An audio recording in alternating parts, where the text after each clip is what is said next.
Rita was only 8 years old when her world slowly started to change. At that age, children usually think about toys, school, games, and friends. But Rita was different. She was growing up inside a house where fear had become normal. She didn't know when it began. Maybe it started when her father lost his job. Maybe before that. But one thing she understood very clearly: their home did not feel like a home anymore. For many months, Rita watched her father become more stressed every day.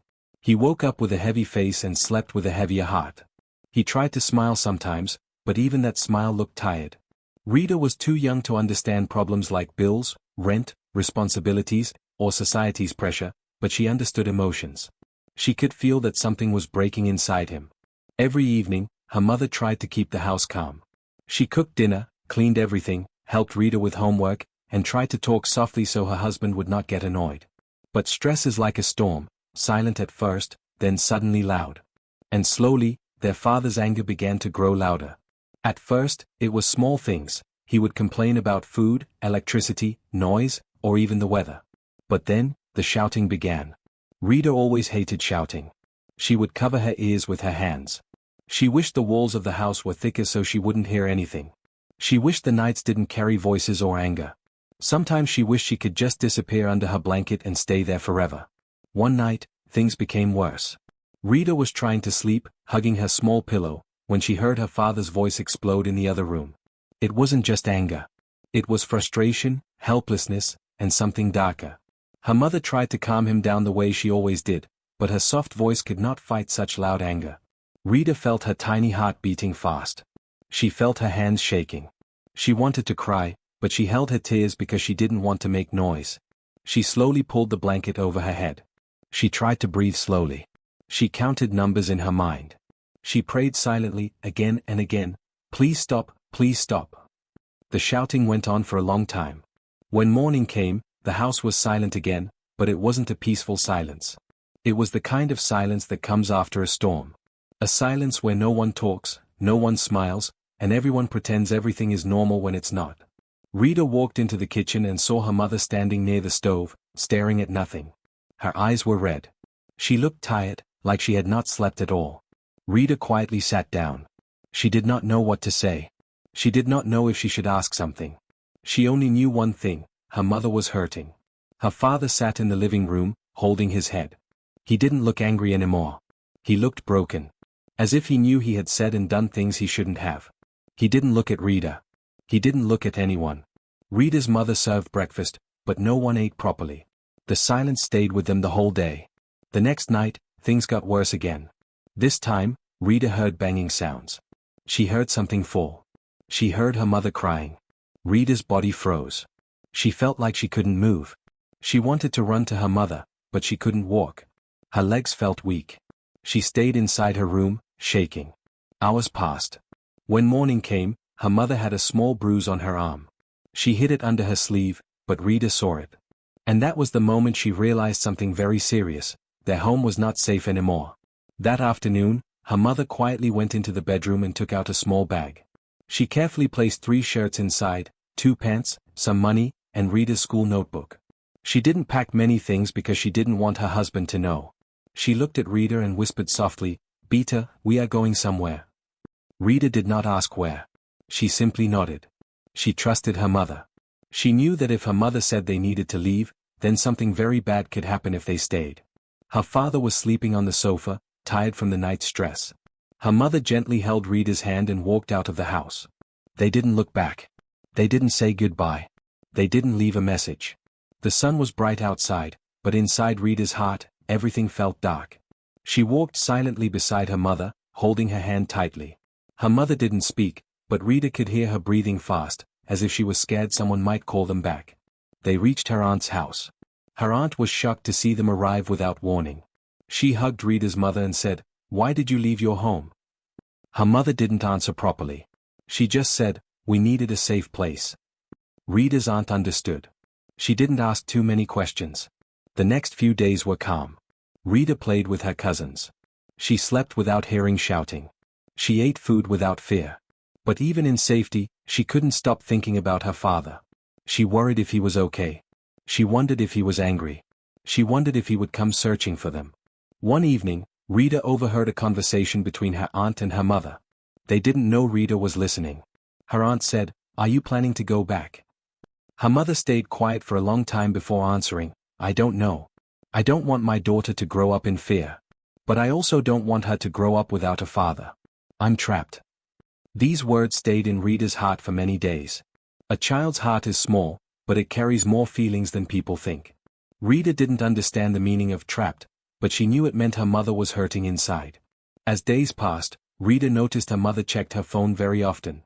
She received many calls from her father, but she didn't answer. She read his messages but didn't reply. Rita's father sent long messages saying he was sorry, saying he would change, saying he missed them, begging them to return. Rita didn't know what to feel. She loved her father. She didn't want him to be alone. But she also remembered the shouting, the anger, the fear. Finally, after a whole week, her mother answered one call. Rita saw tears in her mother's eyes. She listened to her father speak for a long time. He cried on the phone. He promised he would never raise his voice again. He promised he would find a job. He promised everything would change. Her mother didn't reply. She listened quietly. When he finished talking, she said softly, "I need time." Rita could feel something heavy inside the room. The next day, her father came to the aunt's house. He knocked on the door. Rita heard his voice outside. Her heart jumped. She didn't know if she wanted to run to him or hide from him. Her father walked in slowly. He didn't look angry. He looked ashamed. When he saw Rita, he broke into tears. He knelt down and hugged her tightly.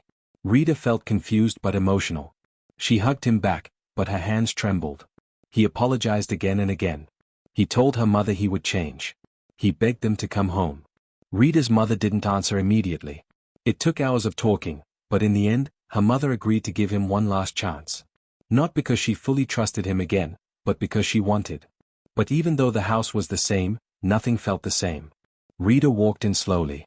She looked around as if the walls were hiding memories. The place felt heavy. She could feel the old fear sitting quietly in the corners. Waiting.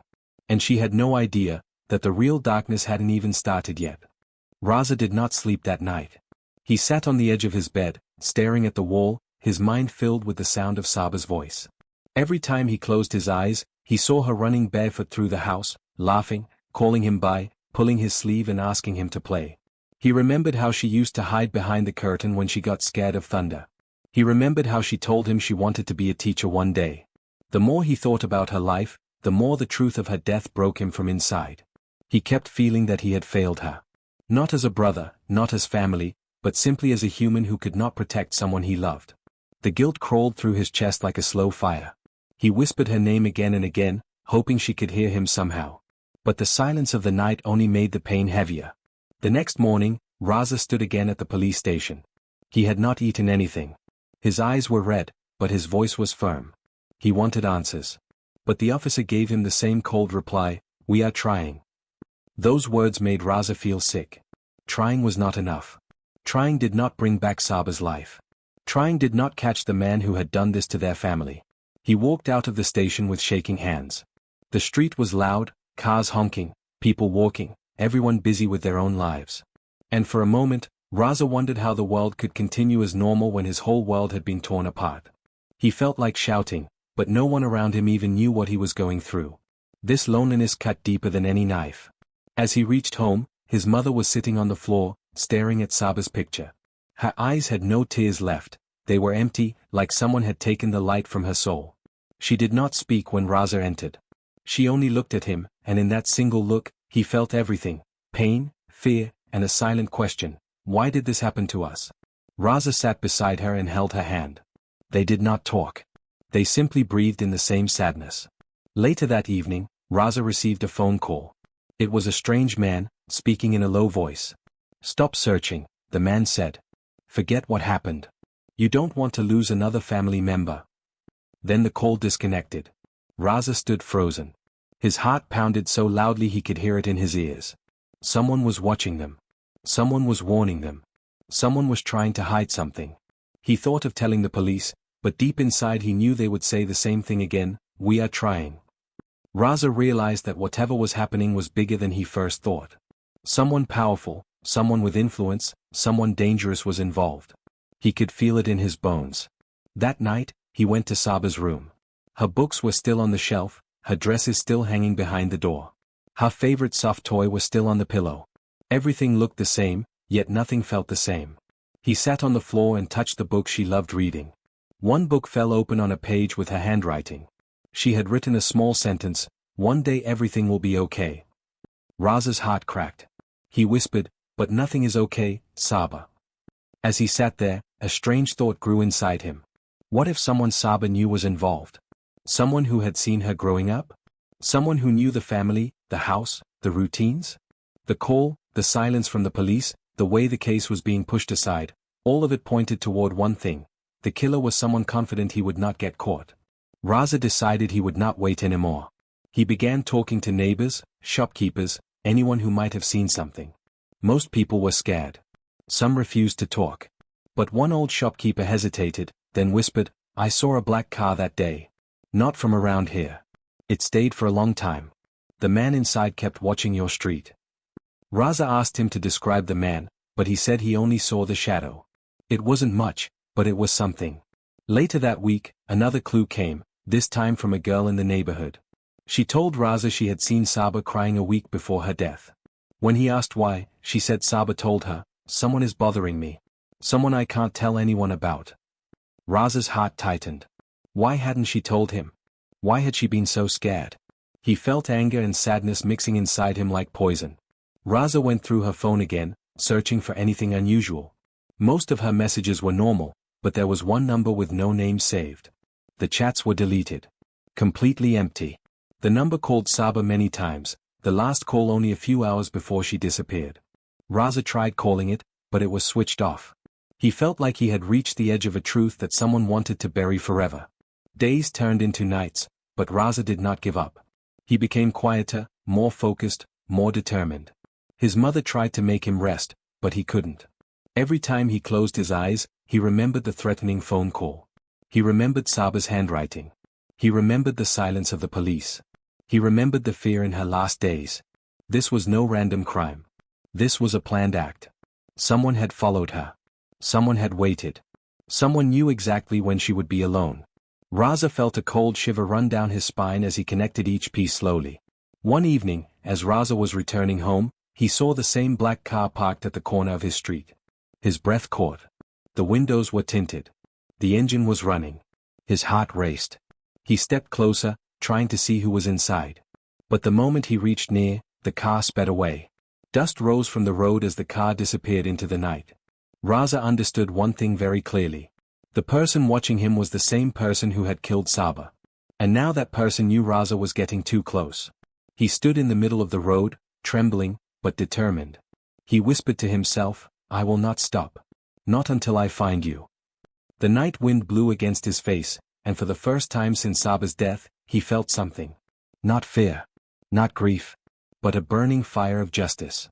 Raza woke up the next morning with a strange heaviness in his chest. It was not the normal sadness he felt every day, this was something sharper, something warning him that the world around him was no longer safe. The image of the black car stayed in his mind like a shadow. He kept replaying the moment over and over, the tinted windows, the slow engine, the way the car sped away the second he stepped closer. It was clear the man inside did not want to be seen. And that meant Raza was getting close to something he wasn't supposed to know. He stepped outside the house and looked around carefully. The street looked normal, but something inside him whispered that eyes were watching him from somewhere. He checked each corner, each parked vehicle, every window with curtains slightly open. He felt a quiet fear crawling over his skin, but he did not let it stop him. He remembered Saba's face, her smile, her dreams. The pain gave him strength. Raza decided to talk to people again. There had to be someone who saw something. Someone who heard something. He walked through the streets asking questions, listening, observing. Most people shook their heads, but some hesitated, giving small clues. A shopkeeper told him that a man had been visiting the area many times in the last month. A man no one recognized. He did not talk to anyone, just sat in his car and watched. A barber from the corner shop added something else. He said he once saw the same man arguing with someone on the phone, shouting angrily, looking stressed. The description of the man was still unclear, but one thing was certain, he was not from that neighborhood. Raza wrote everything down in a small notebook he had started keeping. Every detail mattered now. Every word, every clue. He knew he could not trust the police, so he had to build his own trail. He also noticed something new. Whenever he walked too far from home, he felt like someone was following him. Sometimes footsteps behind him. Sometimes the rustling of bushes. Sometimes a reflection in a glass window, like someone turning away quickly. By evening, Raza felt drained. His legs ached, his head pounded, but his heart refused to stop searching. When he entered his house, he found his mother asleep on the sofa, clutching Saba's scarf. He quietly covered her with a blanket and went into his room. He turned off the light and sat near the window, watching the street. The night breeze was cold. Cars passed by. Dogs barked in the distance. And then, suddenly, he saw a flicker of light on the road, headlights. A car slowly entered the street. His heart tightened. It was the same shape. The same movement. The same slow approach. The black car again. Raza held his breath and leaned closer to the window. The car did not stop. It rolled slowly, like it was scanning the street. He could almost feel the eyes behind the tinted windows. Eyes searching for something. Or someone. When the car reached near their gate, it slowed down even more. Then, as if sensing Raza's gaze, it sped away. Raza stepped back from the window, his body shaking. This was not normal. This was not a coincidence. Whoever was inside that car was directly connected to Saba's death. He felt a sudden surge of anger. Why was this person still roaming free? Why wasn't he afraid? Why was he confident enough to return again and again? The next morning, Raza visited the old security guard from a nearby apartment building. The guard was known to sit outside late at night, watching everything that happened on the street. Raza hoped he had seen something. At first, the guard refused to talk. He looked scared. But Raza's voice shook with emotion when he said Saba's name. Finally, the guard sighed heavily and said, "I've seen that black car many nights. The man inside never gets out. He only watches. Sometimes he talks on the phone. Sometimes he writes something." Raza asked him to describe the man, but the guard said he could only see a silhouette. Tall. Broad shoulders. Heavy arms. The kind of man who carried himself with confidence. A man who did not fear consequences. Raza thanked him and walked back home with trembling hands. He had more pieces now, but still no face. No name. Only a shadow that moved in the dark. A shadow that had taken Saba away. As days passed, strange things began happening. Raza would find small stones thrown at his window at night. Sometimes he would see footprints outside the gate that did not match anyone in the family. One evening, he found a piece of paper slipped under the door. It had no words, just a simple drawing of an eye. Watching. Raza felt a cold chill run through his whole body. Someone wanted him to know he was being watched. The pressure on him grew heavier. His mother noticed his fear and begged him to stop searching. She said she could not lose another child. Raza hugged her and promised to be careful, but deep inside he knew he would never stop. Saba deserved justice. Her voice was gone forever, so he had to become her voice. Late one night, Raza decided to follow his instincts. He put on a hoodie, stepped quietly out of the house, and hid behind a tree across the street. He waited for hours. His eyes burned from staring too long into the dark, but he did not move. The night was silent except for the occasional passing bike. And then it happened. At almost 3 a.m., the black car appeared again. Slowly.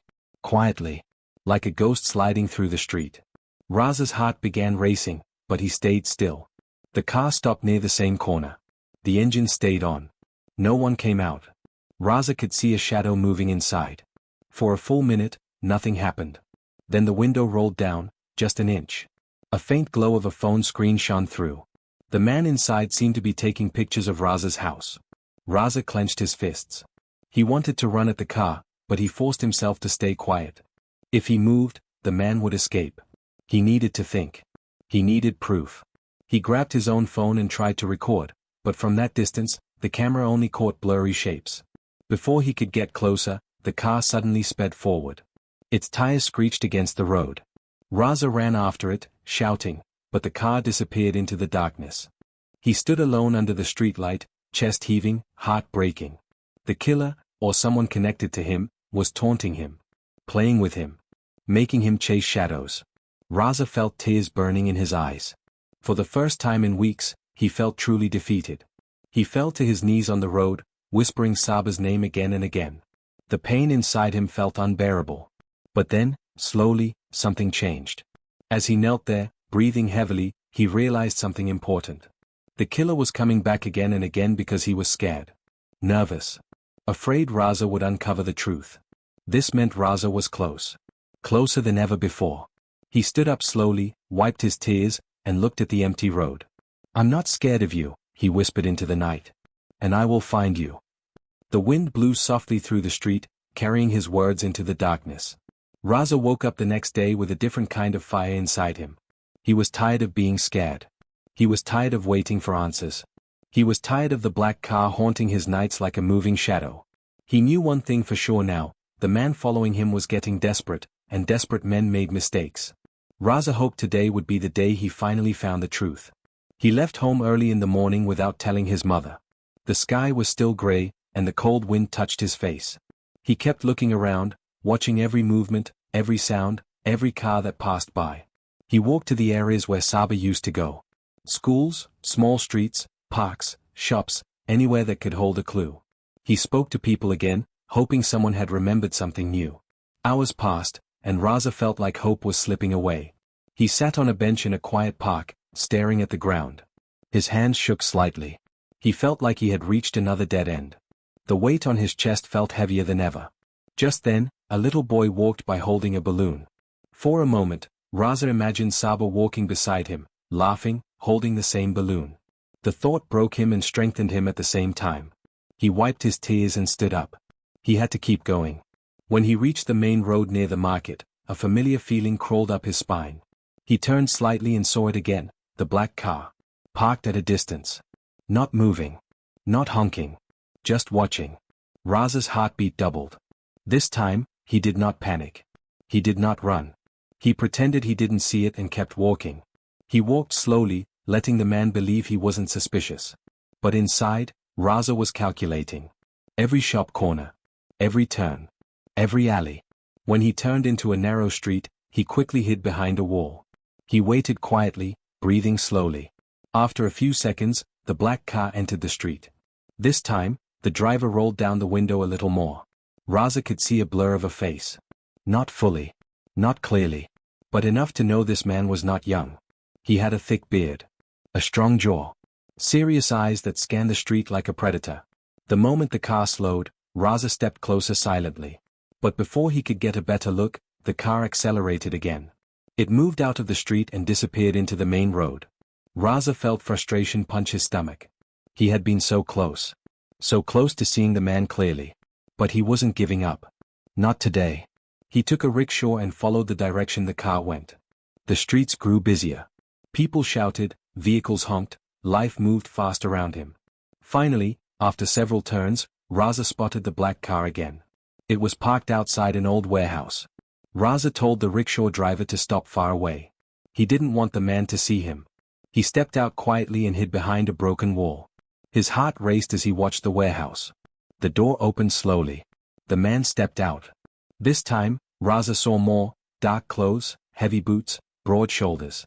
The man looked around carefully, as if checking if someone was following him. Raza ducked down quickly behind the wall.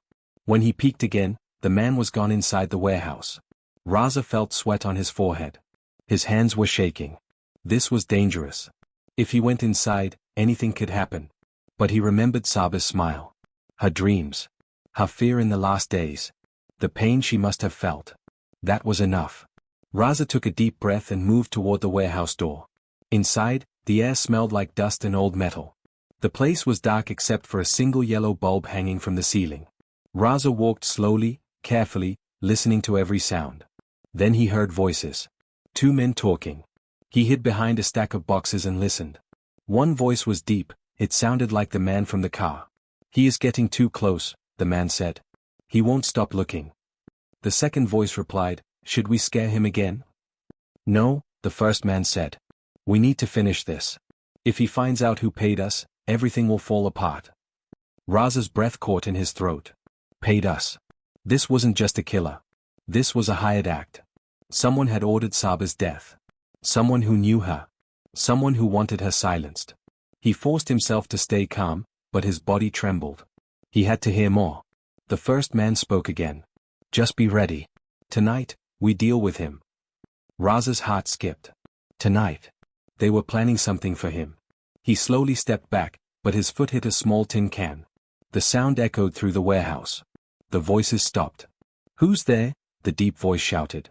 Raza didn't wait. He ran as fast as he could. Behind him, footsteps thundered. The men were chasing him. He sprinted through the dark corridors, pushing through old furniture, turning corners blindly. His lungs burned. His legs shook. But he kept running. The exit door appeared in front of him like a miracle. He crashed through it and stumbled outside. He ran into the open street, blending with the crowd. The men stopped at the door, scanning the area. Raza hid behind a fruit stall, breathing heavily. The men eventually went back inside. Raza stayed hidden for several minutes, his heart beating wildly. When he finally walked away, he felt his entire body shaking. He had discovered something huge. Someone powerful had hired these men. Someone close to home. Someone who didn't want their name to be known. He returned home quietly. His mother was sleeping. Raza sat on the floor, trying to calm his breath. He knew the danger was bigger now. But he also knew he couldn't stop. He had to find out who ordered this. He had to expose them. He owed that to Saba. Late that night, Raza received another phone call. Same unknown number. He answered it, his hands tight around the phone. A cold voice spoke slowly. "You should have stayed quiet." Before Raza could reply, the call ended. He sat still, holding the phone, feeling a mixture of fear and strength. He knew they were coming for him. But he also knew something else. If they were scared enough to threaten him again, it meant he was very close to the truth. He whispered into the darkness, "I am not stopping. Not now. Not ever." Outside, the wind blew softly, as if carrying his promise into the night. The chapter ends with Raza standing alone near the window, watching the empty street, waiting for the next move. The danger was now bigger than ever, but so was his determination. He knew he was fighting for Saba, and he would not let her down.